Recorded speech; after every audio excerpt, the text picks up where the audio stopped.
Drag this filth out by his collar. He's contaminating my five-star establishment. Dominic Frost, E.S. voice boomed through the Grand Pinnacle S marble lobby like he was auditioning for a villain role he'd been practicing in the mirror all week. His patent leather shoes gleamed as he slammed his foot into Alexander Bennett's fallen suitcase. The crack echoed, and heads turned. Alexander Bennett, tall, broad-shouldered, a handsome black man with the kind of quiet confidence that doesn't need designer labels, stood momentarily stunned. His clothes were wrinkled from 14 straight hours of travel, his short-cropped hair slightly mussed. To the guests dripping in diamonds and tailored suits, he looked like a stain on their polished world. Two bulky security guards grabbed his arms, yanking him toward the exit like yesterday's trash. His suitcase flipped, spilling its contents across the glistening marble. Socks, a crushed boarding pass, and one sleek leather portfolio that slid dramatically across the floor, stopping beneath the chandelier's prismatic light. "My reservation," Bennett started, his voice steady but laced with disbelief. "Save it," Frost sneered, cutting him off mid-sentence. He kicked Bennett's briefcase like it carried an infection. "This isn't a homeless shelter. Take your delusions elsewhere." A ripple of laughter broke out among the staff. Phones whipped out, recording every humiliating second. Guests craned their necks, delighted at the free drama. One young desk clerk, Olivia Tran, shifted uncomfortably, her hands twisting under the desk, but her silence joined the chorus of complicity. Frost leaned in close, his cologne sharp and suffocating. His manicured finger jabbed toward Bennett's chest. His words dripped venom. "People like you don't belong here. Remember that. Oh, he'd remember. What the staff didn't know, what Frost couldn't even imagine, was that the filth he just tried to drag out like a beggar was their new boss. The man holding the majority stake in the very luxury chain Frost strutted around like he owned. Alexander Bennett had to come to the Grand Pinnacle to sip champagne. He'd come in disguise, deliberately rumpled, deliberately unimpressive, to test the soul of this so-called luxury brand. And right now, the soul was rotting in a designer suit named Dominic Frost. As the revolving doors spat him into the lobby, crystal chandeliers throwing fractured rainbows over Gucci and Prada. Bennett carried only a worn backpack. No entourage, no fanfare. Just sharp eyes and a sharper plan. But Frost saw nothing but a target. A man to step on. And that arrogance, that smug confidence would soon cost him everything. Unlike her colleagues, Olivia Tran didn't smirk or whisper. Her eyes held professional concern, but her silence trapped her between her conscience and her paycheck. "The system is showing a delay with your card verification," Frost declared, his voice sharp enough to slice marble. His smug tone suggested he'd just solved the crime of the century. "Perhaps you'd like to try another method of payment?" The bank flag was routine, an international transaction delay, but Frost pounced on it like a cat finally spotting a crippled mouse. "There appears to be a problem with your payment method," he announced loudly, theatrically, making sure the entire lobby had front-row seats to the humiliation. His words bounced off the vaulted ceiling, echoing across chandeliers and crystal. Alexander Bennett, still calm, still sharp, despite the rumpled clothes, didn't flinch. His baritone rolled out steady, commanding even under scrutiny. "I've been traveling internationally. A security flag is common. I can provide an alternative card." "That won't be necessary," Frost snapped, cutting him off with a dismissive wave like brushing lint from his Armani sleeve. His eyes slithered down Bennett's frame, scuffed shoes, travel-wrinkled shirt, and his smirk widened. "Sir, this establishment caters to a certain caliber of clientele." That word, "sir," dripped like venom, as though Bennett was less than human. Frost leaned in, lowering his voice for cruelty's sake. "Perhaps the budget hotel across town would be more appropriate for someone in your situation." Gasps mixed with whispers. A couple at the concierge desk covered their mouths, pretending not to watch while drinking in every word. Guests craned their necks, their judgment as loud as Frost's voice. Bennett didn't break. He adjusted his stance, his voice measured but firm. "I'd like to speak with hotel management, please." Frost straightened, adjusting his designer tie like a stage actor hitting his mark. A cold smile curled his lips.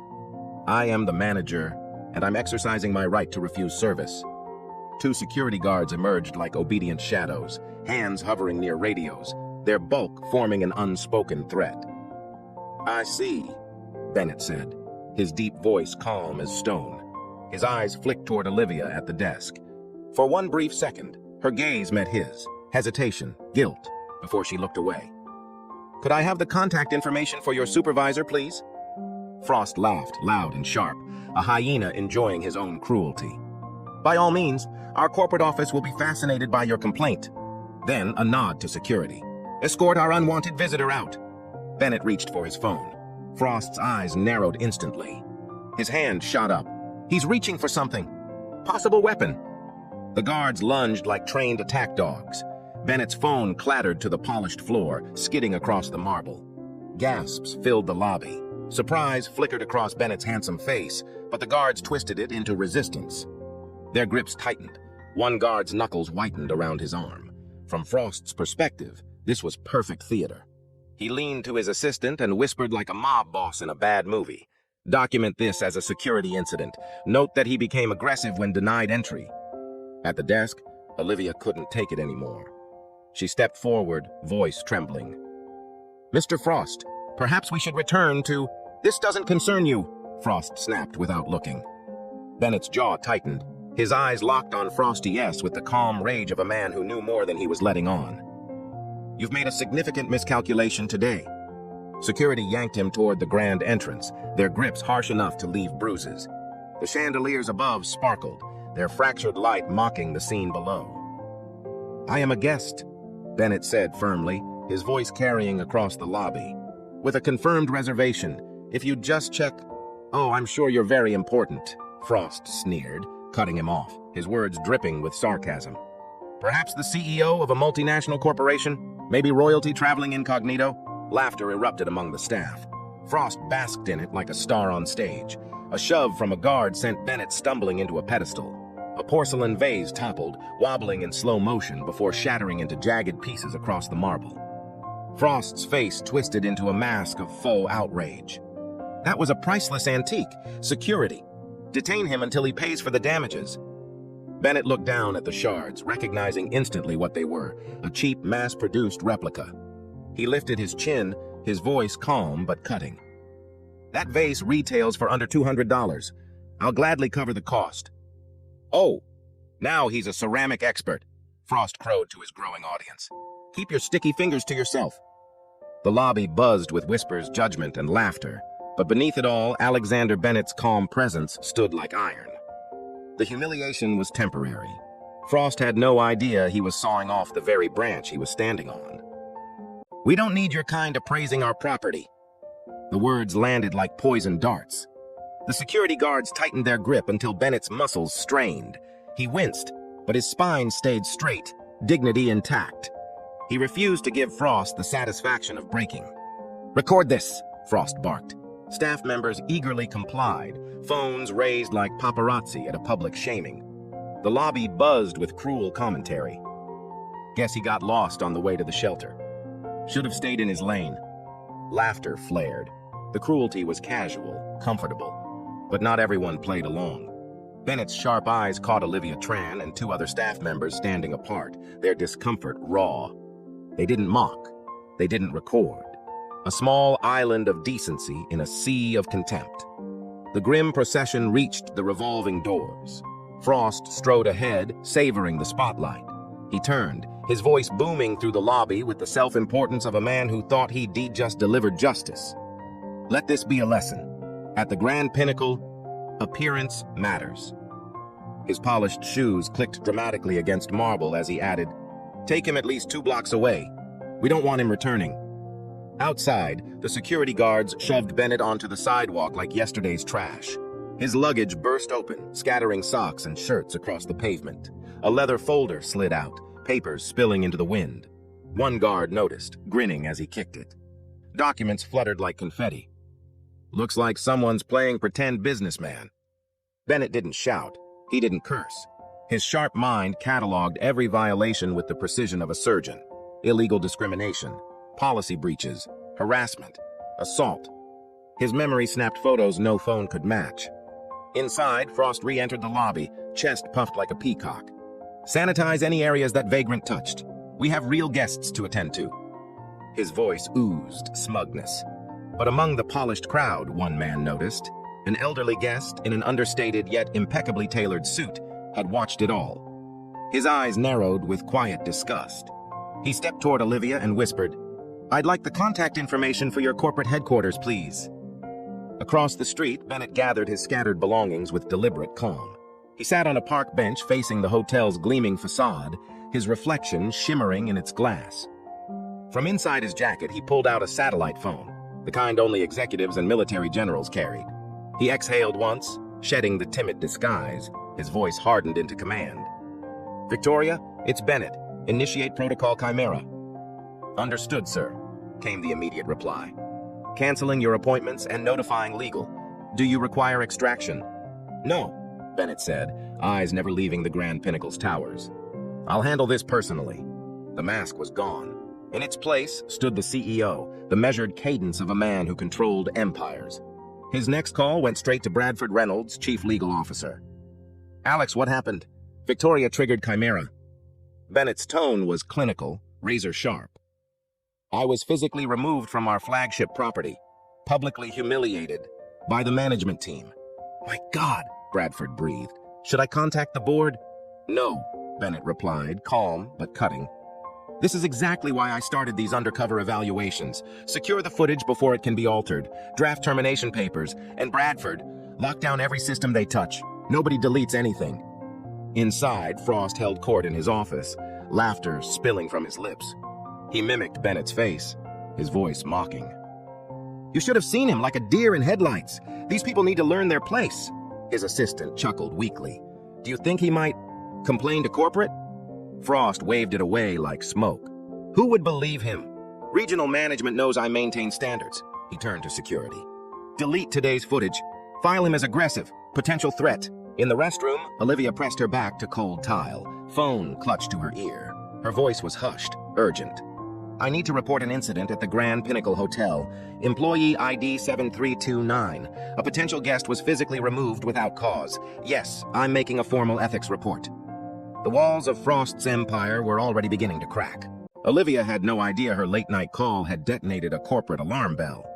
Ethics reports at that level didn't just sit in someone's inbox. They shot straight to the top. Within the hour, Bennett's own executive team would be dissecting her every word. Meanwhile, Bennett slipped into a rival luxury hotel where he kept a permanent suite. There, the transformation began. A steaming shower washed away the grime of travel and humiliation. A fresh shave revealed the striking features of a man far too good-looking to ever be dismissed as filth. And then came the armor, a tailored charcoal suit, silk tie, and cufflinks that gleamed like authority itself. When Alexander Bennett emerged from that suite, the timid traveler was gone. In his place stood the black executive who commanded boardrooms and crushed competitors. The very man Frost would never have dared to touch, if only he'd known. At his laptop, Bennett pulled up the Grand Pinnacle's organizational chart. His eyes zeroed in on Dominic Frost's file. The pattern was obvious. Complaints smothered before escalation, glowing reviews that contradicted scathing guest feedback, promotions gifted like party favors. One note explained it all.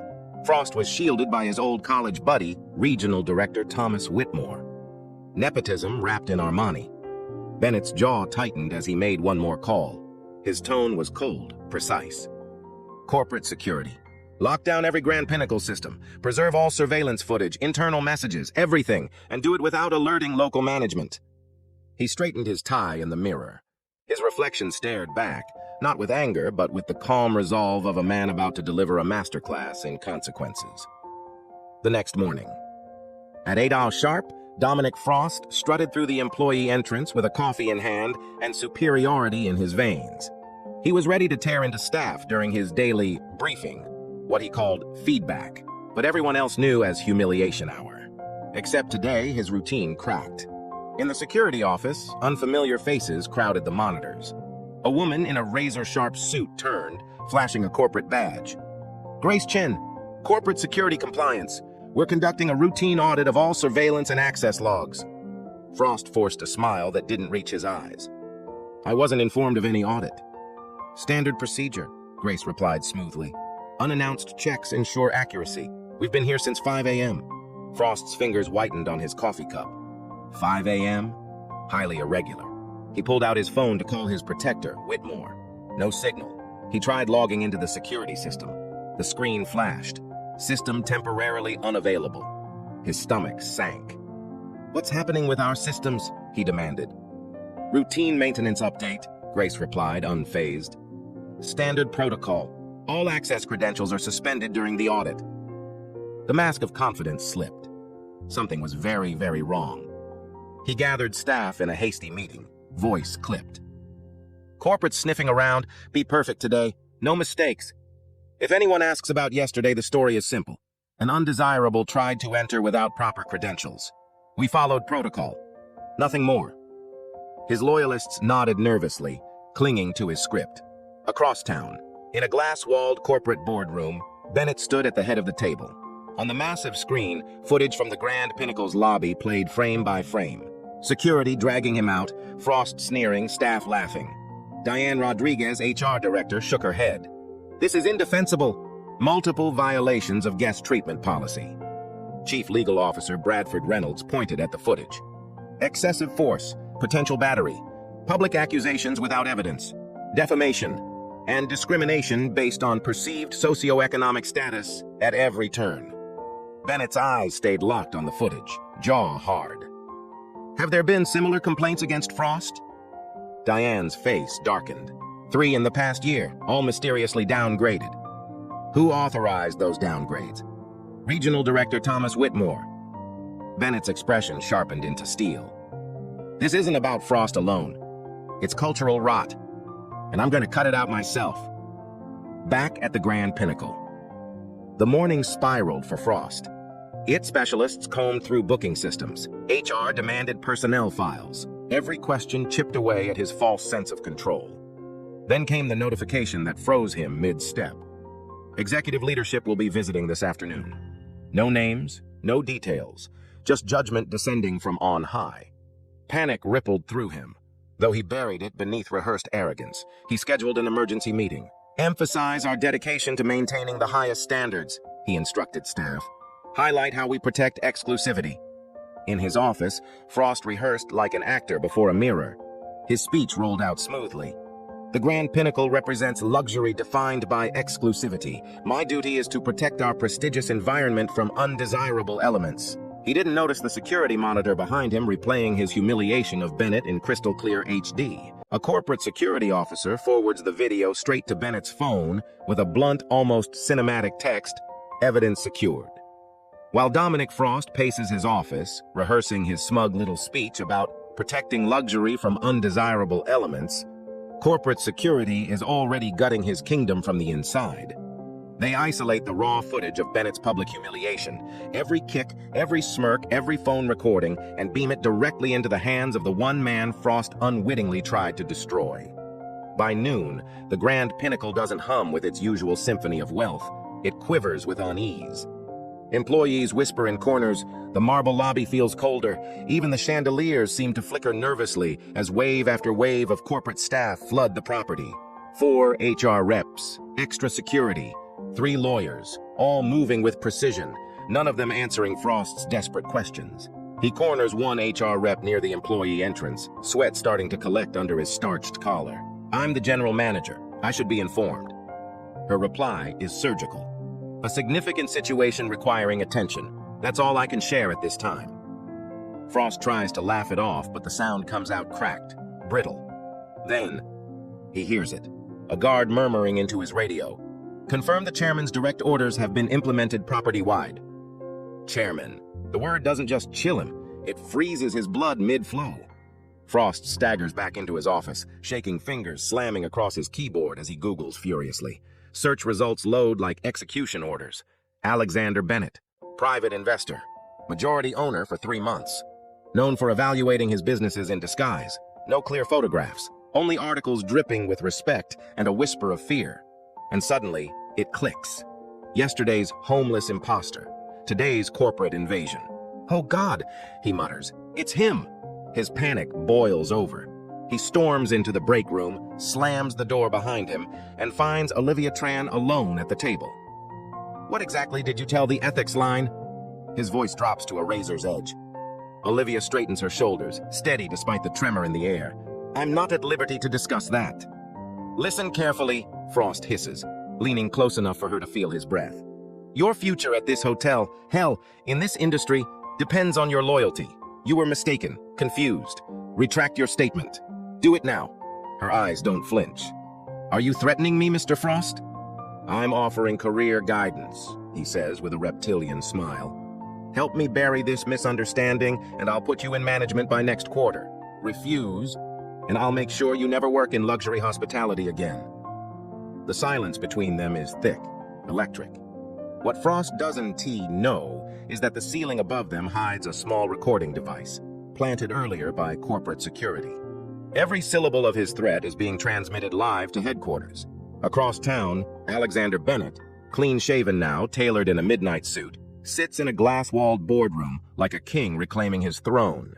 Digital displays light up with charts, guest surveys, and ethics reports. Bennett commands the room with a calm authority that makes seasoned executives lean forward in their chairs.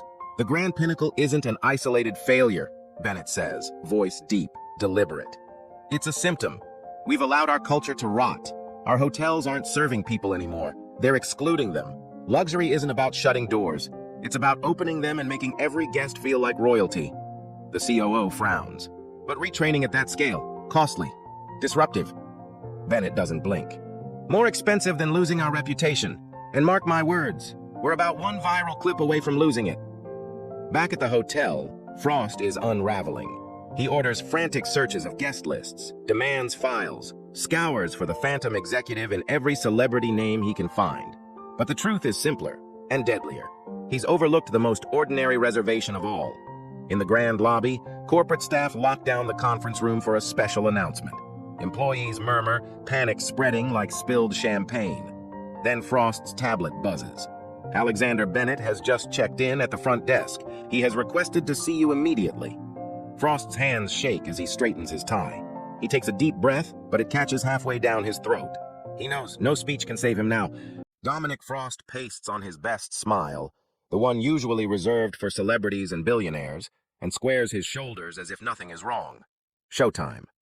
He strides across the gleaming marble lobby, rehearsed charm dripping from every pore. And then he sees him. The man at the counter radiates power without even trying. Silver hair immaculate. Tailored charcoal suit hugging a frame that carries age like a crown. Posture upright, gaze steady, presence so sharp it slices the tension in the room. Olivia Tran stands beside him, her movements careful but confident, as if she already knows what storm is about to break. "Mr. Bennett," Frost calls out, hand extended like a desperate salesman. "What an honor. Dominic Frost, general manager." "Welcome to the Grand Pinnacle." The older man turns slowly. Recognition smashes into Frost's gut like a steel fist. The face, the eyes. Yesterday's filthy vagrant now restored to the dignity of who he truly is. It's him.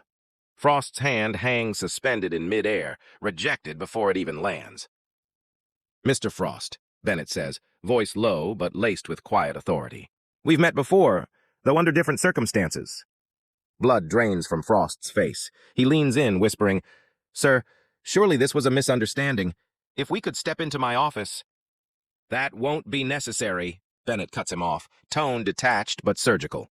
"We'll address everything in the conference room in 5 minutes. I believe your presence has been requested." Around them, the lobby reacts like a living organism. A bellhop drops a suitcase with a thud. The concierge freezes mid-sentence, phone dangling from her hand. A security guard, the very one who manhandled Bennett yesterday, stares slack-jawed as his clipboard crashes to the floor. Employees who once flocked to Frost like moths to a flame now scatter deliberately, putting space between themselves and a sinking ship. Olivia catches Bennett's eye and allows the faintest smile, vindicated, proud, unafraid. Frost makes one final, pathetic gambit. "I can explain. My staff—" "Save it for the meeting," Bennett says, raising a hand that silences Frost like a judge's gavel. Everyone will have their turn to account for their actions. Frost opens his mouth, but no words come. For the first time in his reign of intimidation, he is speechless. Ms. Tran, Bennett says smoothly, is the conference room ready? Yes, sir. Everyone is assembled. Excellent. Bennett adjusts his flawless tie. Shall we, Mr. Frost? Frost follows, not like a manager, but like a condemned man walking to the gallows. The Grand Pinnacle's largest conference room is suffocating with bodies, staff pressed against the walls, corporate officers directing order with military precision.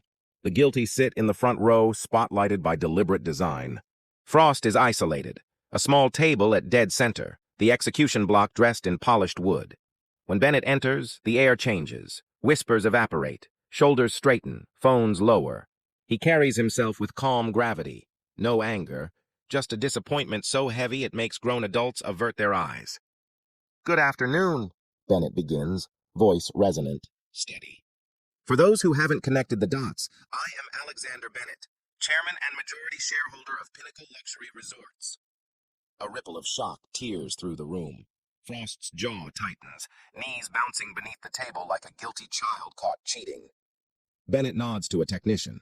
The screen erupts to life. Footage of yesterday's debacle splashes across the wall in high definition. Frost sneering, security shoving, staff laughing, recording, mocking. Every moment preserved, every cruelty undeniable. This was not an isolated evaluation, Bennett says, eyes scanning the crowd. For a month, I've visited 12 of our properties under similar circumstances.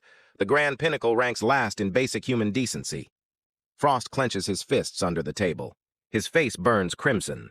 Charts replace the video. Declining customer satisfaction, rising complaints, soaring room rates. Luxury isn't defined by who we exclude, Bennett continues, voice gaining steel. It's defined by how we treat everyone who enters these doors. Then comes the strike.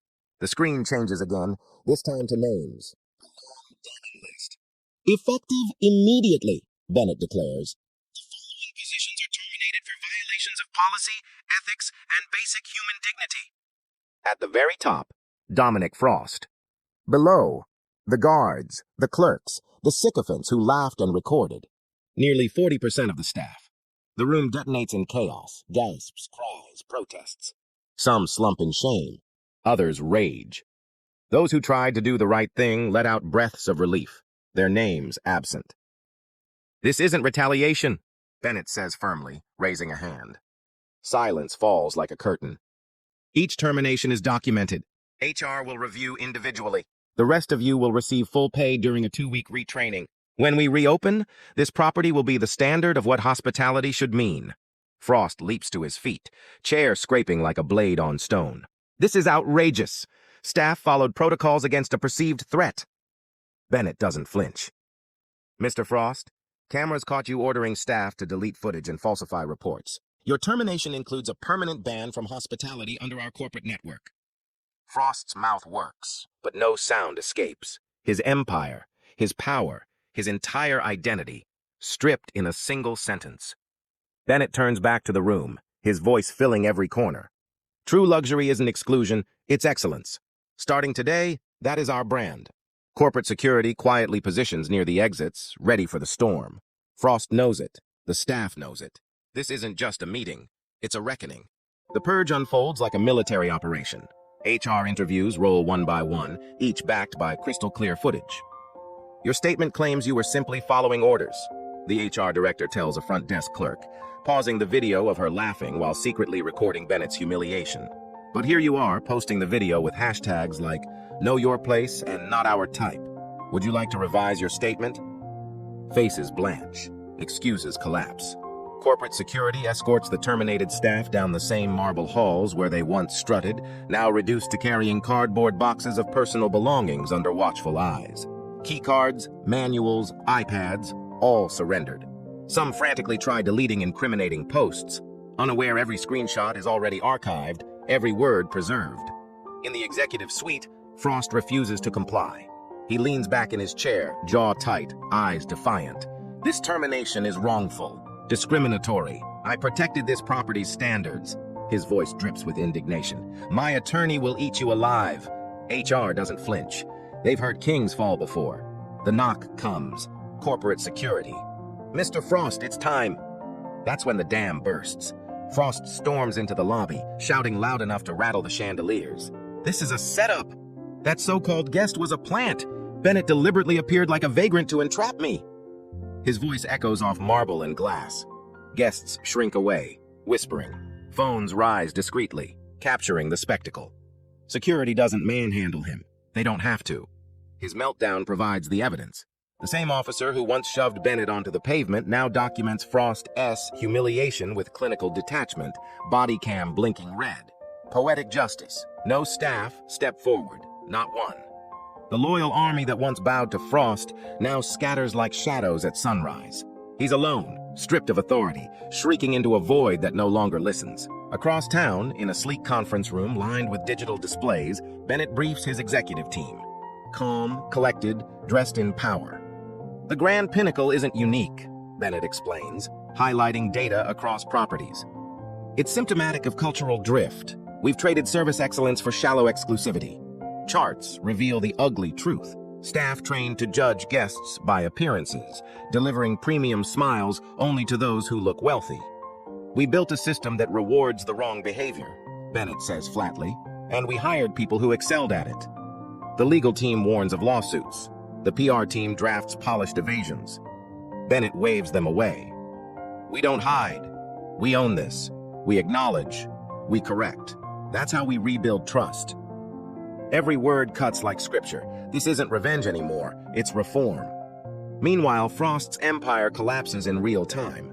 At his luxury condo, a polite email pings, "Corporate housing must be vacated within 30 days. When he storms to his garage, his company car sits dead, remotely disabled. Calls to attorneys are declined. Old colleagues suddenly have other commitments.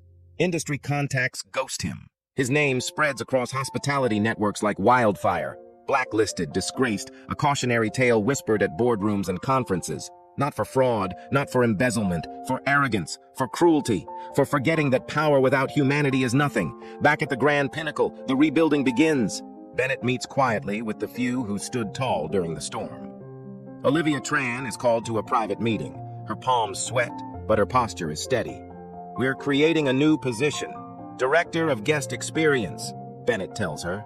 His voice carries no theatrics, just conviction.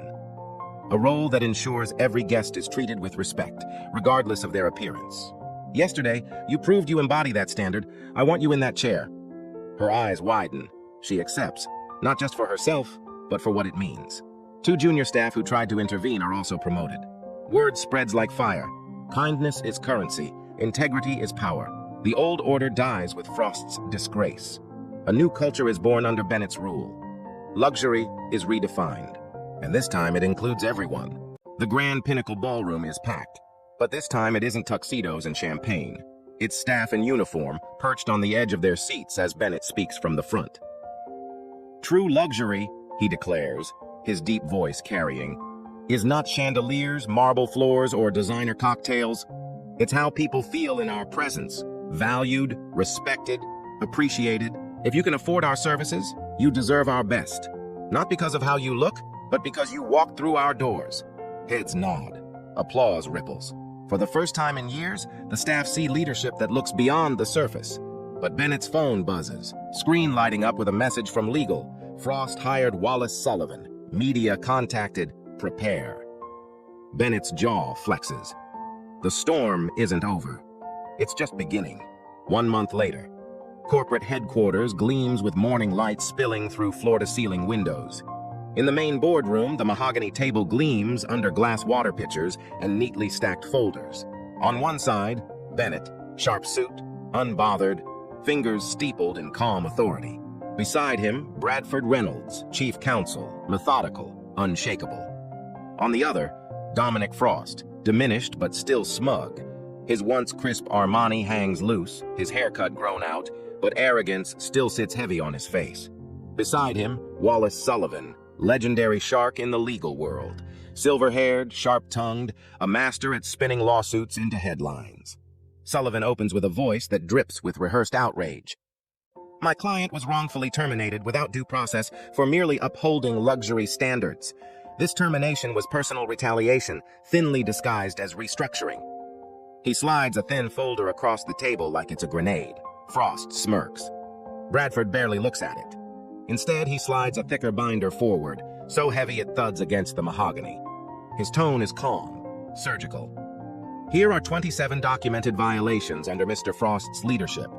16 occurred during the incident in question. Each violation cross-referenced with time-stamped evidence. Sullivan waves a dismissive hand.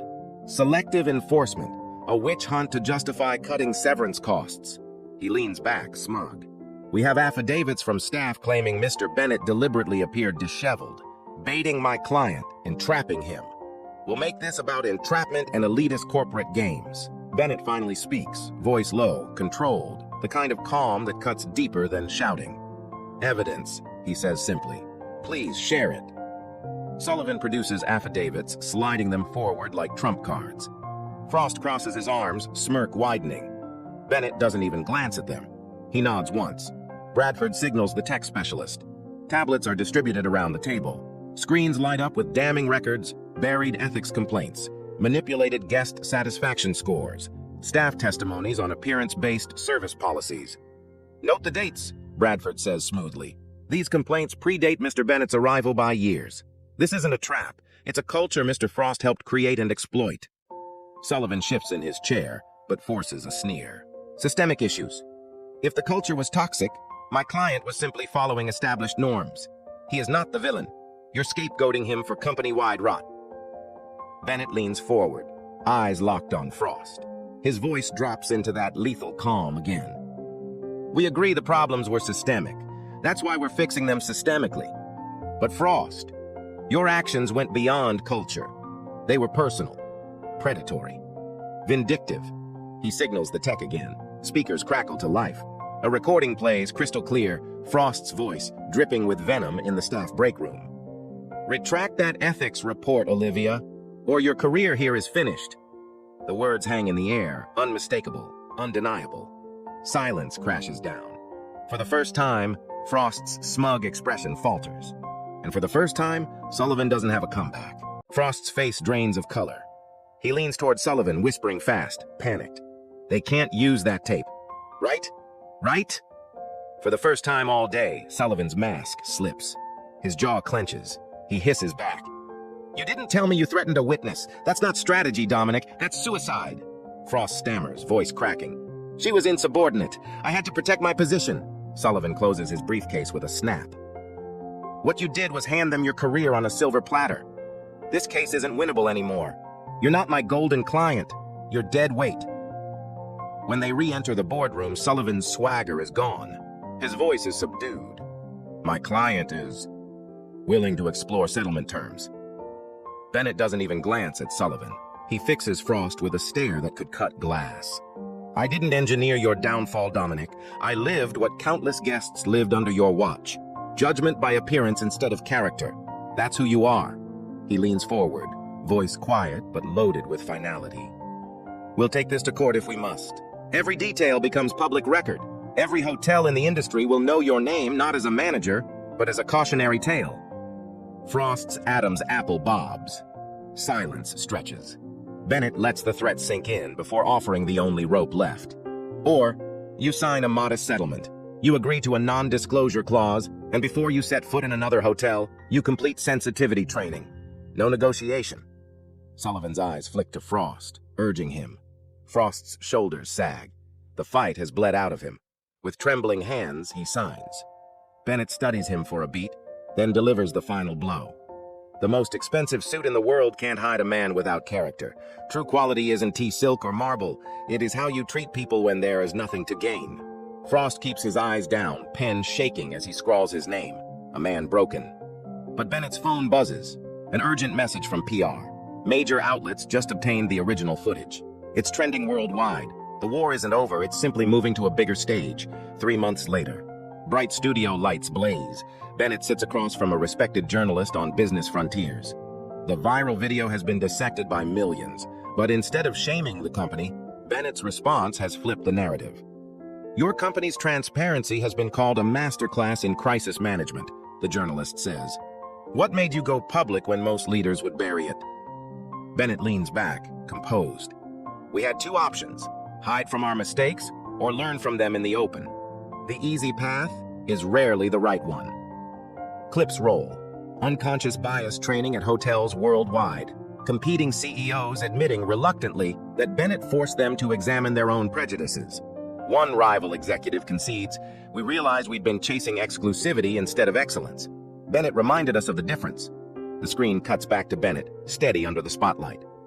What happened at the Grand Pinnacle wasn't just about one hotel, he says. It exposed what luxury hospitality had become, exclusionary, not exceptional, and that had to change. The audience watching at home doesn't just see a businessman. They see a reformer, a man who turned humiliation into revolution. And Frost? His name now circulates only in whispers, synonymous with downfall. The Grand Pinnacle reopens, its chandeliers still glittering, its marble still gleaming. But the energy is different now. Luxury hasn't vanished, it's evolved. Olivia, now wearing the badge of general manager, strides confidently across the lobby, her posture commanding but warm. Every guest receives the same sincere greeting, whether wrapped in Armani or wearing worn denim. The difference is palpable. Guests smile wider, staff lean in with genuine attentiveness, and the lobby hums not with tension, but with belonging. Reviews flood in across platforms. I felt seen, treated like a person, not a transaction. Guest satisfaction soars to record highs. Bennett codifies this change into policy. A new service equality metric measures not just excellence, but consistency across demographics. Undercover evaluators, black, white, brown, young, elderly, affluent, struggling, rotate through hotels like secret agents of fairness. The Bennett standard is born, luxury defined not by exclusion, but by universal dignity. Industry press hails it. Rival chains scramble to rebrand with suspiciously similar training manuals. But everyone knows where the movement started. Cut to a small non-profit center. Volunteers gather for orientation. At the front stands a man in rolled-up sleeves, hair less sculpted than before, but eyes sharper with humility. Dominic Frost. He gestures toward a slide titled, "Dignity First." "We all deserve respect," he tells the room. "Titles and appearances don't matter. It's how we treat people when no one's watching." The irony is heavy, but the segment doesn't mock him. Instead, it frames him as proof that transformation is possible, that arrogance can give way to empathy.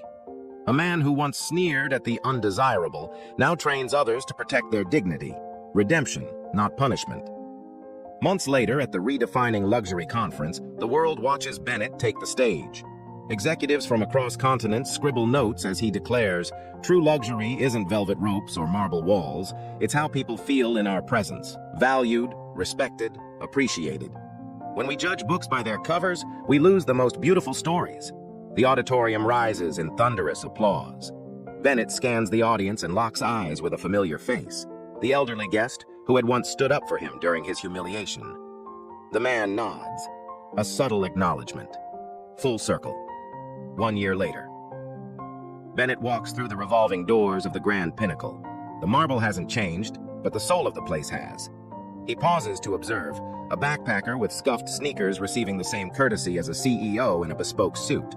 No one knows the chairman is watching, and that's the point. Equality no longer requires supervision, it's instinct. Olivia greets him with a handshake full of confidence. "Mr. Bennett, welcome back. Would you like to see what we've built?" As she leads him through the transformed property, staff members nod, not with fear, but respect. She explains the changes: unconscious bias training, appearance-neutral security, guest feedback systems that measure experience across every touchpoint. Finally, she stops in the quiet lobby corner where once humiliation had echoed. "The biggest change isn't in policy," she says softly. "It's in purpose. We're not gatekeepers anymore. We're creators of belonging." Later, in the same conference room where Frost's downfall played out, Bennett addresses the entire staff. But the mood is night and day. No fear, no resentment, only pride. "You've transformed not just this hotel," Bennett says, voice carrying with conviction. "You've transformed an industry. Guest satisfaction is at record highs. Employee retention is up 40%. And at this year's Hospitality Awards, We weren't just recognized. We were honored as the most transformative brand in the world. The room erupts in applause. Bennett doesn't smile, he beams. The journey that began with humiliation ends with legacy. That evening, Bennett dines at the hotel's restaurant. The same one where, a year ago, he'd been too humiliated even to order a drink. Tonight, the maitre d' greets him with genuine warmth, guiding him to a table by the window overlooking the city lights. At the next table, an elderly couple clink glasses of champagne. The man's silver hair glows under the soft chandelier light, and Bennett instantly recognizes him.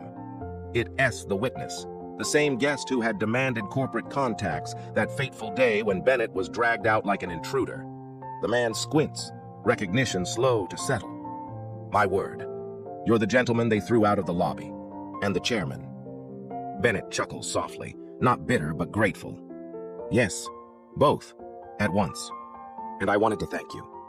That day, you could have just watched and walked away. Instead, you spoke up. You gave me back a voice when mine had been stolen. The old man's eyes soften. His wife leans in, her voice crisp but emotional. Harold wouldn't let it go. He said, "Not in my presence, not on my watch." He was furious at how you were treated. The three raised their glasses. No grand speeches, just a simple toast. To judging people by their character, not their clothes, and to strangers who refuse to stay silent.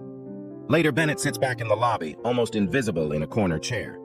He watches a travel-worn guest stumble through the revolving doors, clothes wrinkled, hair messy, exhaustion etched on his face. A year ago, this man would have been met with suspicion, whispers, cold stares. But now, the front desk manager strides forward with a warm smile, offering water, a seat, and the same 5-star treatment given to any CEO. No judgment, no bias, just hospitality.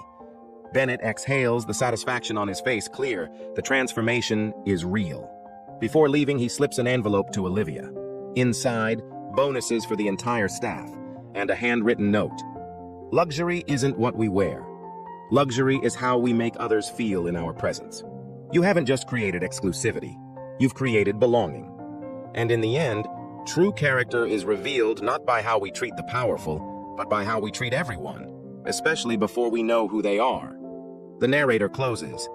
If this story of justice and redemption struck a chord with you, don't just watch, act. Hit like, share it, and subscribe to Fate Tales, where every week we reveal powerful true-to-life stories of prejudice, courage, and the sweet taste of justice served cold. At Fate Tales, we spotlight those turning points. When someone takes a stand, when an abuser gets humbled, when the system bends but doesn't break. Because sometimes the loudest revolutions don't come with riots. They come with one person refusing to bow. Subscribe to Fate Tales, where justice isn't just told, it's felt.